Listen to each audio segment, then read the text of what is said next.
Vamos a ir a la palabra del Señor. No hallaba qué título ponerle a esta reflexión y le puse activistas del reino. A veces cuesta encontrar un título que diga o que exprese lo que uno quiere compartir de la palabra del Señor. Activistas del reino. Casi siempre que estamos en periodo de elecciones presidenciales o de aprobar o rechazar un proyecto constitucional, como es el caso de ahora, no falta quien pregunta, y bueno, ¿cuál es la postura de la Iglesia? Es posible que algunos querrían que se diera una orientación al respecto. Hemos escuchado en más de alguna ocasión a líderes de iglesias y denominaciones evangélicas invitando públicamente a definirse por una opción. Recuerdo que para el plebiscito del año 88, octubre de 1988, un conocido líder pentecostal de acá de Santiago invitaba a toda la iglesia usando la Biblia. La Biblia se puede usar para cualquier cosa, para orientar a su gente a votar por una opción. Después escuché, y ustedes también quizás lo recuerdan, a un líder también evangélico en una elección pasada, algunos años atrás, pedir también que votaran por determinada persona. El voto evangélico no es poco y los políticos lo saben. En la Roma imperial todas las religiones eran útiles al gobierno y también hoy día las iglesias. En la última elección presidencial escuché a otro líder decirle a la iglesia por quién votar. Faltó que le tomara la mano y le dijera a sus miembros, hagan la raya aquí. En otro caso, un pastor públicamente celebraba el triunfo de su candidato. En todos estos años no he manifestado públicamente una opción por la cual votar, porque el Señor no me llamó para eso. Lo que nos permite hablar libremente la palabra de Dios y juzgar situaciones vengan de donde vengan. Por supuesto que ejerzo mi derecho a votar como cualquier ciudadano, pero otra cosa muy distinta es orientar políticamente a la iglesia. Porque esta es la iglesia del Señor, no es mía. Lo único que he manifestado públicamente es que soy hincha de la U a morir.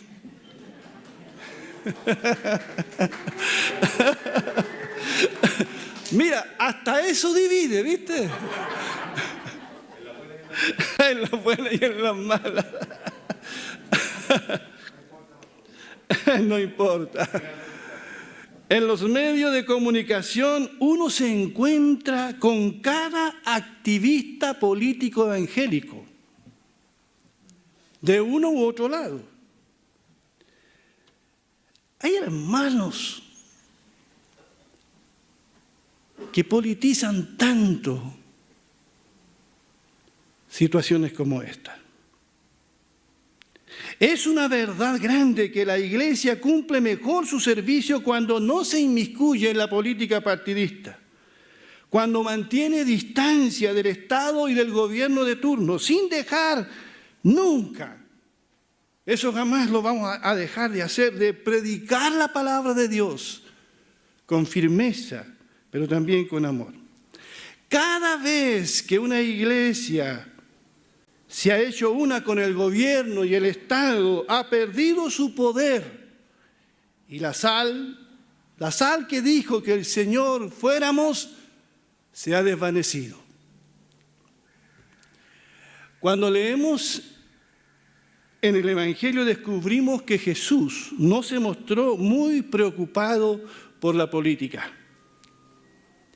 Hizo algunas alusiones a Herodes, al cual llamó un zorro. Dialogó con el representante de Roma, Poncio Pilato, a quien le dijo 2 veces que su reino no es de este mundo. Y tampoco se defendió y buscó favores políticos del gobernador romano. Jesucristo, a quien seguimos nosotros, enseñó que hay que dar al César lo que es del César y a Dios lo que es de Dios.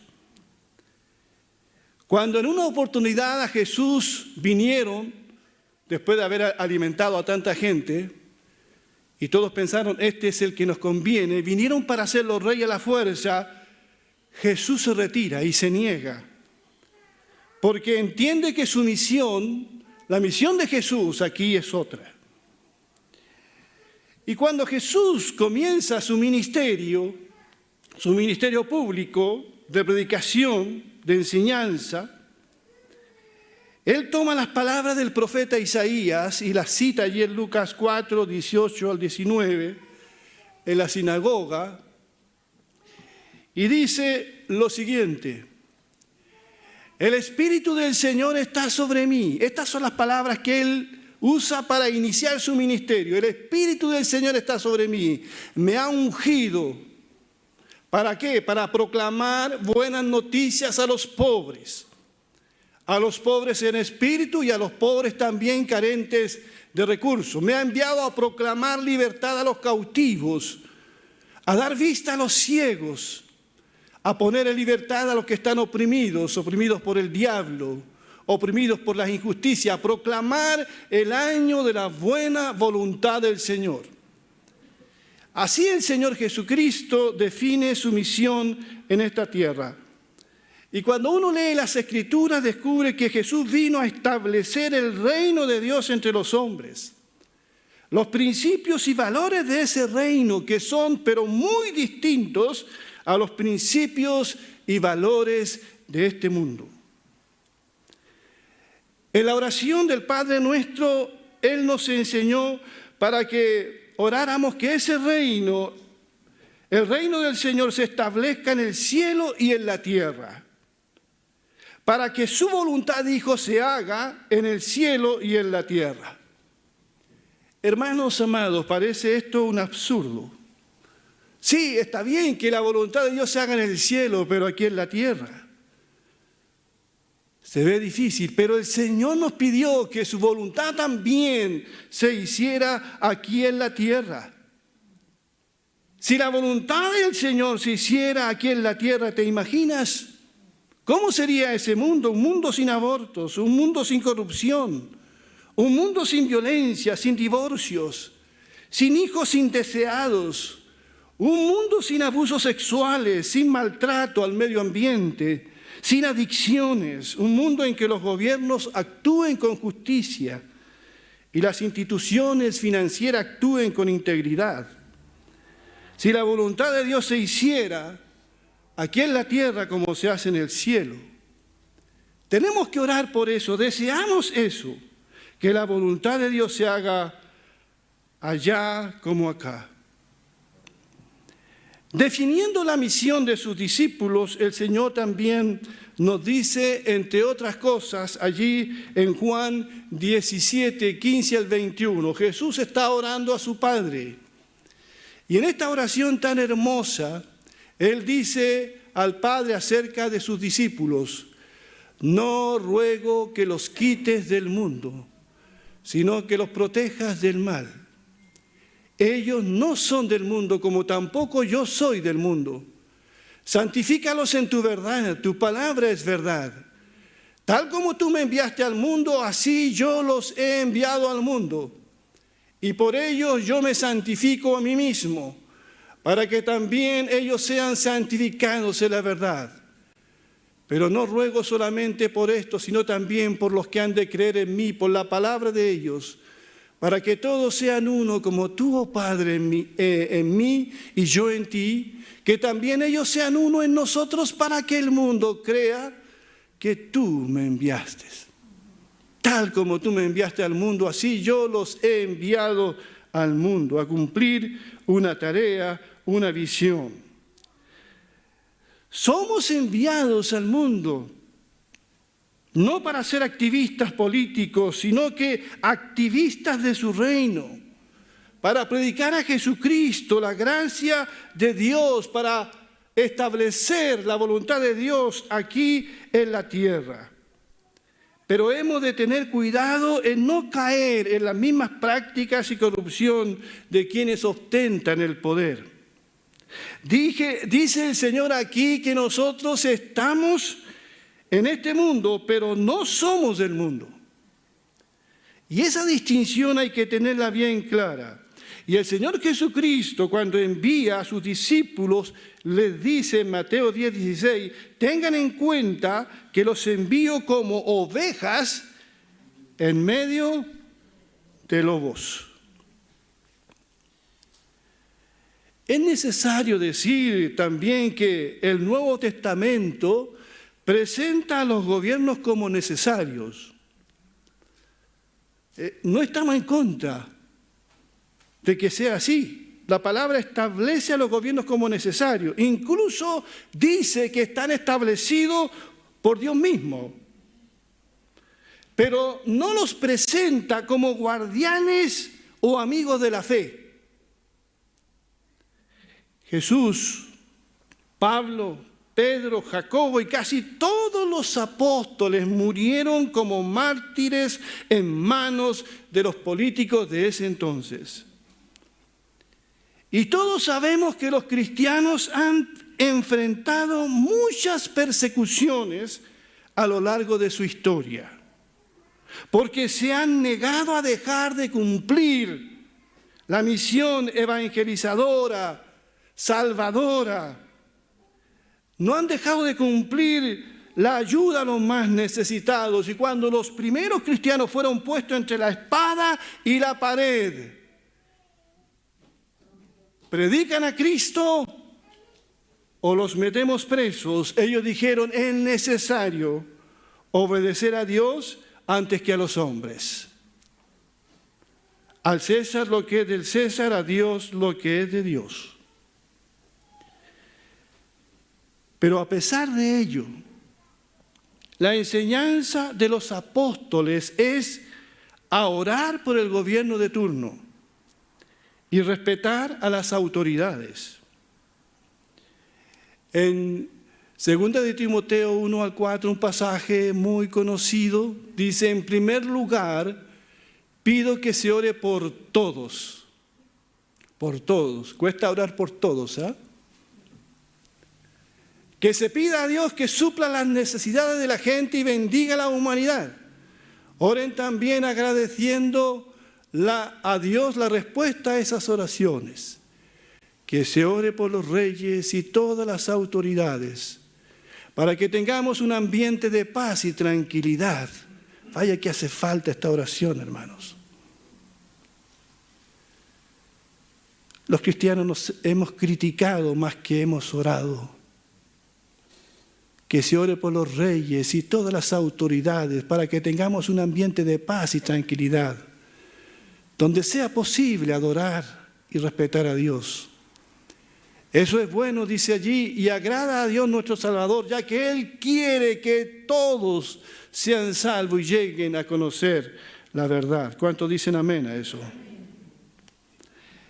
Y el apóstol Pedro dice algo parecido allí en la primera carta, capítulo 2, verso 13, que quiero leer también. Miren lo que dice. Por causa del Señor obedezcan a toda autoridad humana, ya sea el rey porque Él es el que tiene más autoridad, o a los gobernadores que Él ha puesto para castigar a los que hacen lo malo y para honrar a los que hacen lo bueno.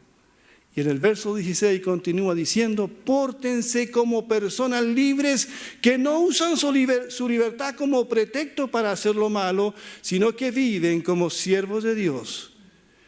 Dice después, traten a todos con respeto, amen a los hermanos, honren a Dios y respeten al Rey. ¿Cuántos dicen amén?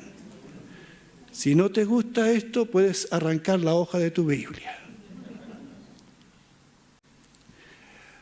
¿Por qué Pablo y Pedro nos enseñan esto? Si los que gobernaban en ese tiempo no eran blancas palomas. ¿Saben por quién pedía Pedro y Pablo que oraran los cristianos?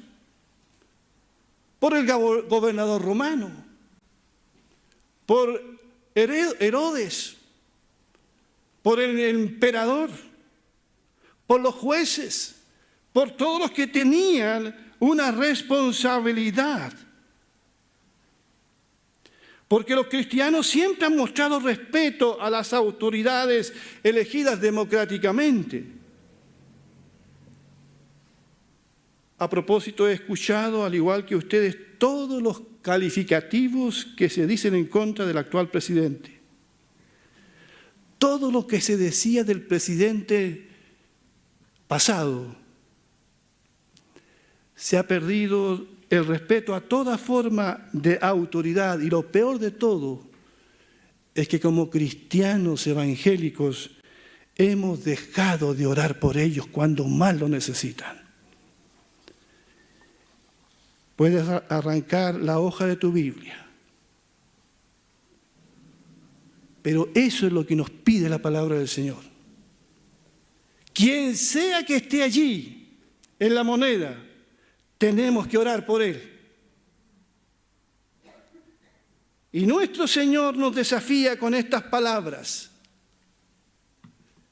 Miren lo que dice el Señor. A ustedes los que me escuchan les digo, amen a sus enemigos. Hagan bien a quienes los odian. Bendigan a quienes los maldicen. Y oren por quienes los calumnian. Y después dice, traten a los demás como ustedes quieran ser tratados. Porque si ustedes aman solo a quienes los aman, ¿qué mérito tienen? Hasta los pecadores aman a quienes los aman.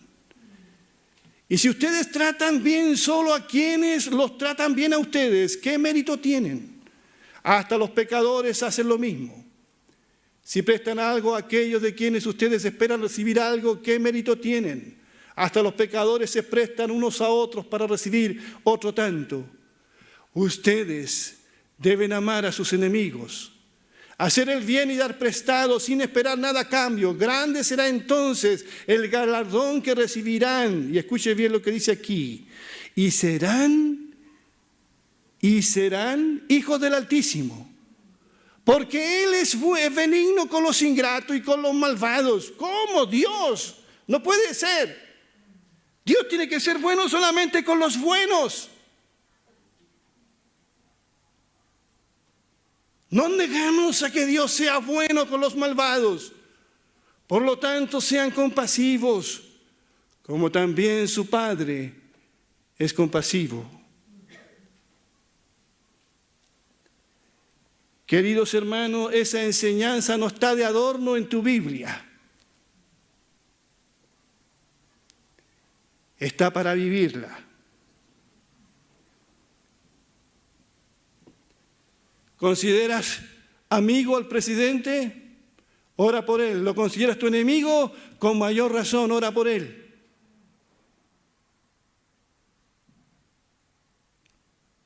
Saulo de Tarso no se hubiera encontrado con Jesús. Nunca se hubiese encontrado con Jesús, Saulo de Tarso, si Esteban no hubiera orado por sus enemigos. ¿Qué fue lo que dijo Esteban cuando sus enemigos tiraban piedras? ¿Qué fue lo que dijo? Que se escuche más fuerte. No le tomes en cuenta este pecado. Esos son los cristianos que necesitamos hoy. Hoy, así el mundo va a poder creer en nosotros. No hay otra forma.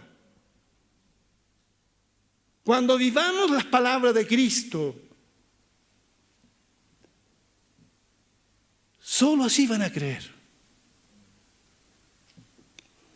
Leía estos días qué habría pasado cuando ese joven Adolfo Hitler, después de la Primera Guerra Mundial, cuando deambulaba por las calles de Alemania, desorientado, lleno de odio. ¿Qué hubiese pasado si alguien hubiese orado por ese joven?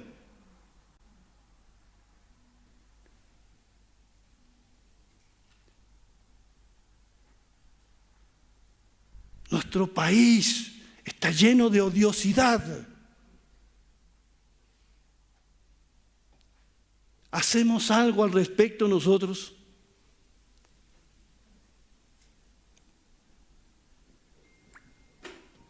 ¿Cómo debo mirar a quien piensa distinto políticamente a mí?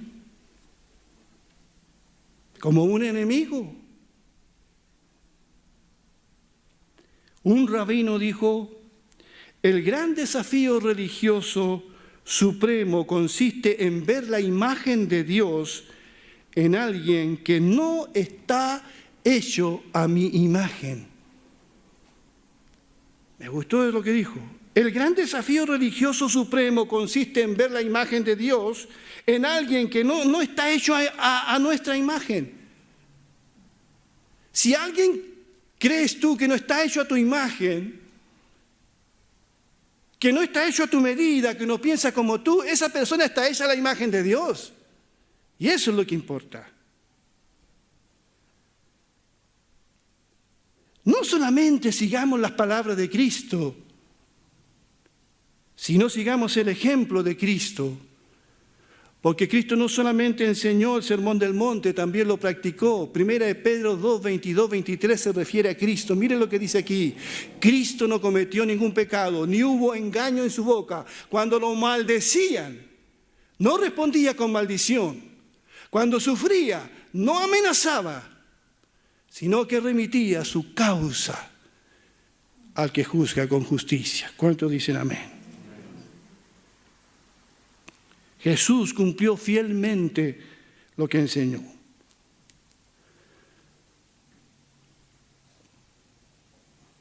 Pensaba en esta semana, en esta pregunta.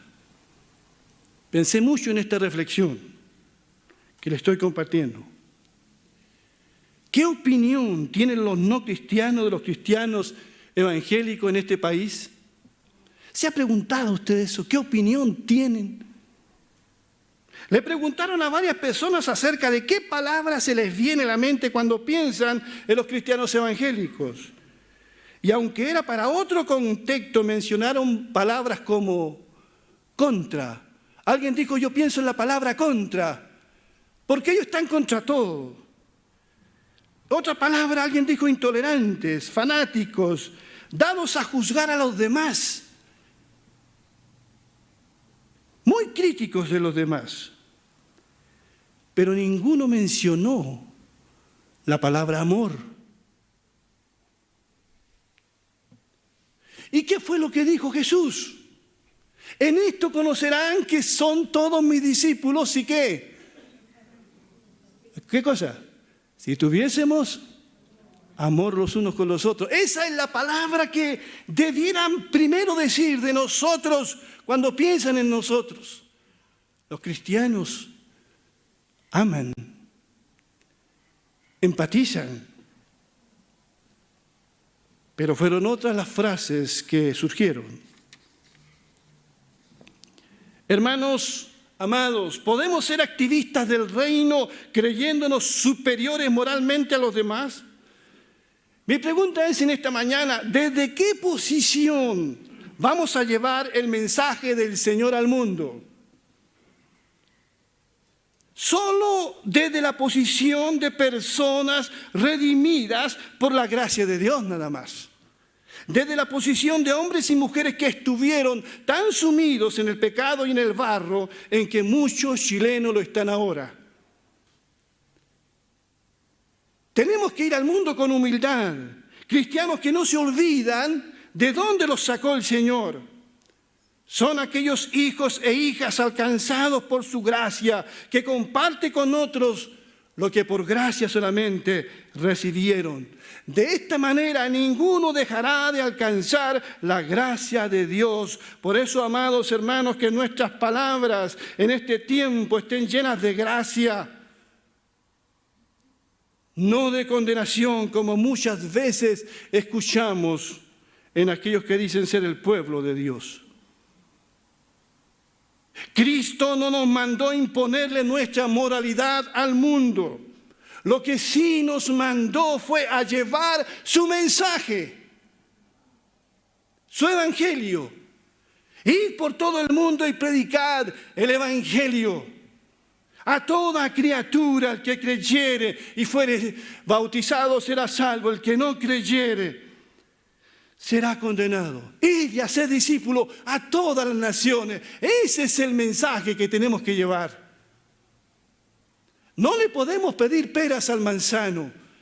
No le podemos pedir al mundo que viva como hijo de Dios si no conocen a Dios. Los que tienen que vivir como cristianos somos nosotros. Y con amor, desde una posición de humildad, alcanzar a aquellos que todavía están perdidos en el mundo. Ahora, ¿cómo se hace eso? ¿Cómo llevo el evangelio? Desde una posición de humildad, de compasión. Lo único que se me ocurre es pensar en Jesús y en la mujer samaritana. No se me ocurre otro ejemplo. La mujer samaritana era, diríamos hoy, de la raza mapuche, para que me entiendan. Jesús es chileno, es judío puro. Ya había una distancia, ya la sociedad, la cultura los consideraba enemigos religiosos, enemigos culturales, políticos. Pero ¿cómo Jesús se acerca a esa mujer?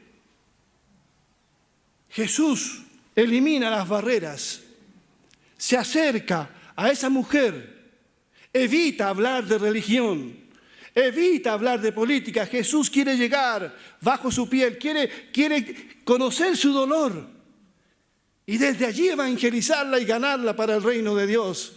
Y lo logra, ¿o no? Llega a su corazón y se convierte, y esta mujer es una mensajera de Dios en su comunidad. Debiéramos leer Juan 4 una y otra vez para aprender cómo acercarnos con humildad, con compasión, a aquellos que piensan distinto a nosotros. Este es un ejemplo. Mi pregunta también en esta mañana es: ¿cómo hemos estado presentando el mensaje en el que creemos nosotros? A veces lo hemos estado presentando con resentimiento, o lo hemos estado presentando con una profunda compasión, o somos como esos predicadores del fuego que usted escucha en YouTube, esos predicadores del fuego y el azufre, o somos como aquellos que se alegran cuando ocurre una catástrofe para decir después castigo de Dios, bien merecido se lo tenían.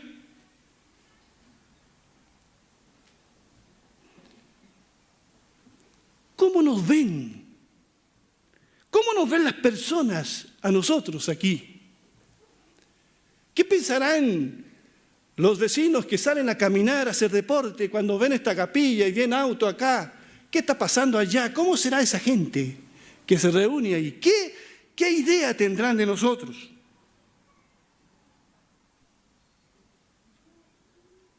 ¿Cómo nos ven nuestros vecinos? ¿Qué piensan de la Iglesia Alianza Cristiana y Misionera de Peñalolén?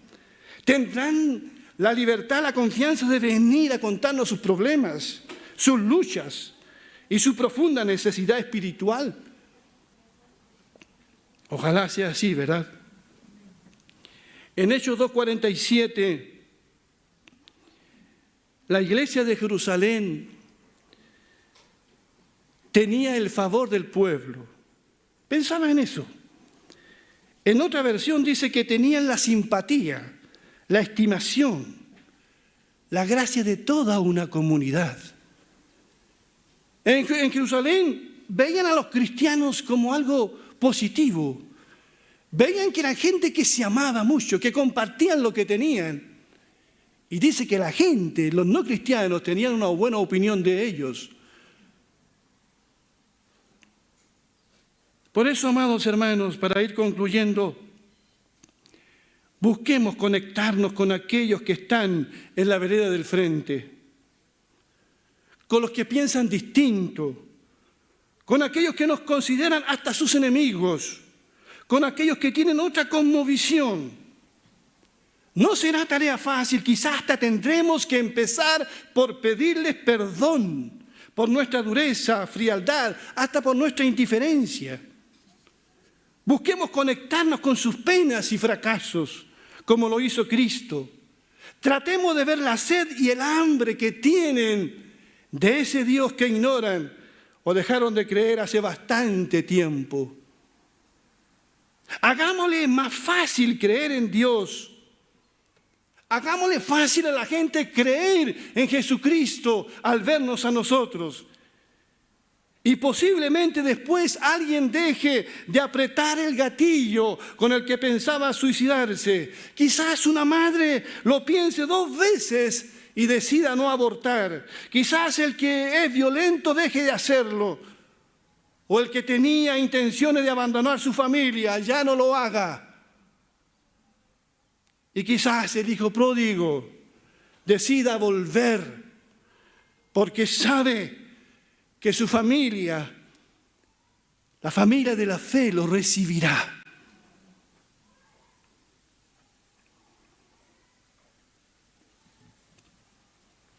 Estimados, no sé qué te han contado.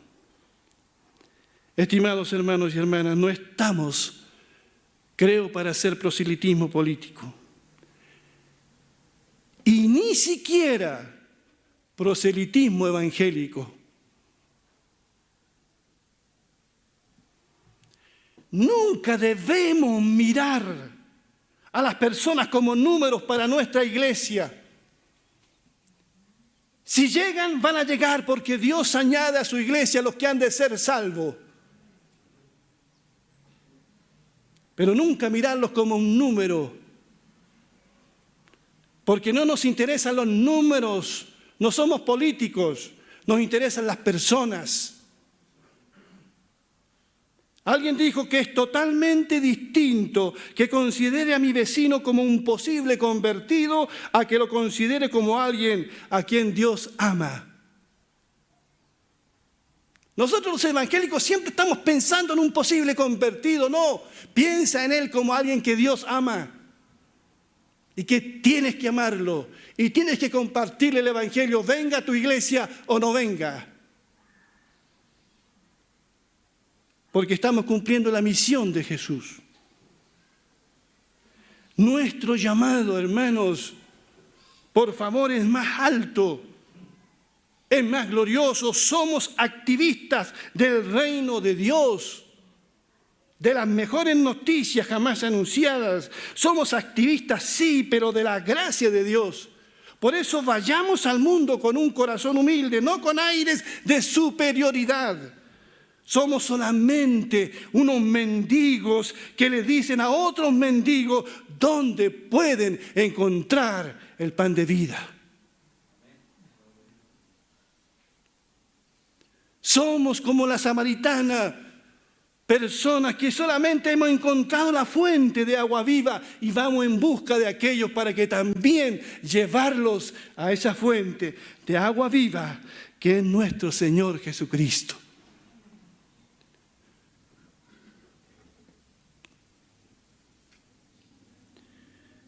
Yancey escribe lo siguiente, leo textualmente con lo que quiero cerrar esta predicación. Dice: durante el tiempo más complicado de la Guerra Fría, en las relaciones entre Estados Unidos y la Unión Soviética, Billy Graham, el evangelista famoso que murió hace 3, 4 años atrás, en ese tiempo de la Guerra Fría, este evangelista visitó Rusia, y se reunió con los líderes del gobierno y de la iglesia allí. Los cristianos conservadores y fundamentalistas de Occidente lo criticaron con dureza por tratar a los rusos con tanta amabilidad y respeto.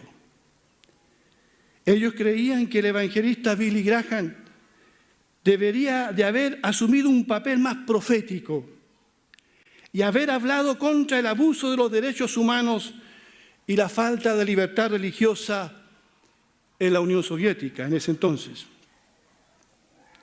Uno de sus críticos evangélicos le dijo: doctor Graham, por su culpa usted ha hecho retroceder a la iglesia 50 años. Billy Graham inclinó el rostro y le respondió: me siento profundamente avergonzado.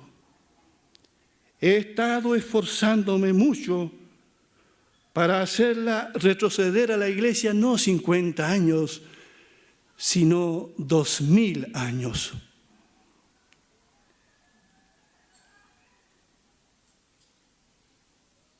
No tenemos que volver a la reforma con todo lo importante que es la reforma. Tenemos que volver a Cristo.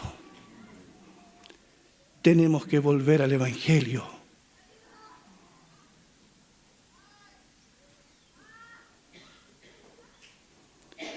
Que Dios bendiga su palabra.